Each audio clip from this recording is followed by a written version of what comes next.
How you doing, guys? Matt with Massive Beer Reviews, back with another review. Tonight we're going to be doing a beer I've never had before from a brewery I've never tasted anything from. But a friend of mine, Dr. Octave, on YouTube, he does like music stuff. Check out his stuff; it's pretty interesting. He popped up today and dropped this sucker on me, and I figured, hey, new beer, might as well do a review. This is Mahr's Brau from Germany, from Bamberger.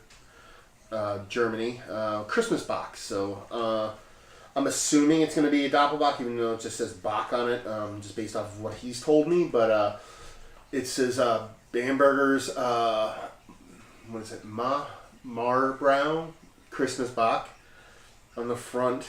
Really not much there. I dig the bottle a lot because it's kind of ghetto, and for some reason, ghetto labels always do it for me. It's got like a little kid and a nice little, yak goat there, with a bunch of Christmas presents. So you got your nice Christmas box. It says imported German beer, 1 pint, 9 fluid ounces in the back. Probably Germany, 6% alcohol. Then your typical. I mean, you usually don't get high ABVs on your box, so it'd be nice if it was a little bit more, but. Let's see. And that's pretty much it. It just says government warning stuff, and that's about it. It says here bottled on I think it says 209. So I mean, if that's the case, then it's quite a few years old, 4 or 5 years old. So that's pretty awesome, also. So yeah, kind of excited. New beers are always fun to try, especially stuff that I've never heard of, even the brewery. So see what we got going on here. Gotta watch that pour. I already smell the yeastiness, a little bit of hoppiness too. Could just be my mind playing tricks on me. Little ghetto boys action.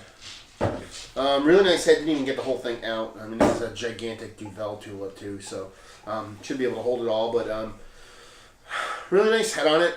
Pretty big. About half the glass, 3 fingers worth. Just an off white head. As far as body is concerned, doesn't look like it has really much density to it at all, and the slightest amount of carbonation. Not too much there. Relatively clear. I can see almost right through it. I'm not sure if you guys can see that, but I can see through it, but it's in a hazy, brownish, reddish color. A tiny little bit of funk floating in there, but not too much. Yeah, so nose-wise, it smells, I don't know. It smells a little boozy, but it actually smells like has a decent amount of oxidation going on. Could be that, or it could just be my allergy-ridden nose playing tricks on me. But smells a little bit of oxidation. No booze whatsoever. A lot of yeastiness. A little bit of maltiness, and that's about it. I mean, it's breads is pretty much just all you're getting it from, which is typical with your box or your Doppelbock. So, not too much going on nose-wise. So, let's see what she tastes like.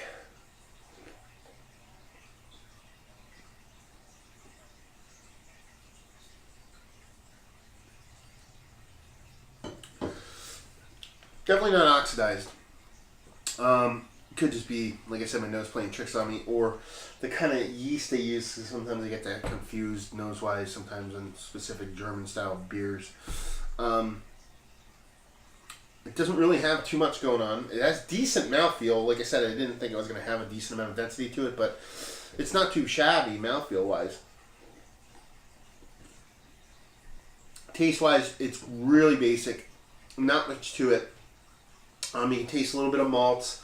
A little bit, definitely some yeastiness there. No booze whatsoever. It's really easy to drink, but overall, it's not complicated in any way.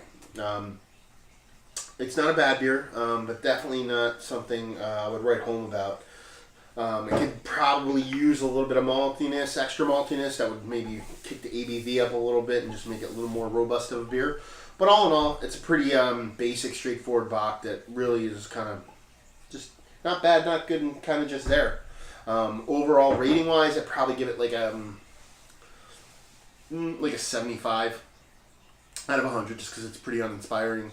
Availability, I've never seen it before. I can't get out of here, so I'm going to give it a 1 just because I could get it in Jersey if I wanted to go there, because that's where my buddy's from. And as far as value, I didn't pay for it, so I'm not going to comment on that. And I'm not sure how much he paid for it. There's no label on it whatsoever. But yeah, I mean, I was expecting more from it. But really pretty basic Bock, not much to it. Pretty thin, a little bit of malt, a little bit of yeastiness, and zero booze whatsoever, and decent mouthfeel. But other than that, nothing to write home about. So yeah, Mahr Christmas Bock. If you're into Bocks and you want to give it a whirl, that'd probably be my only suggestion. Yeah, so there you go.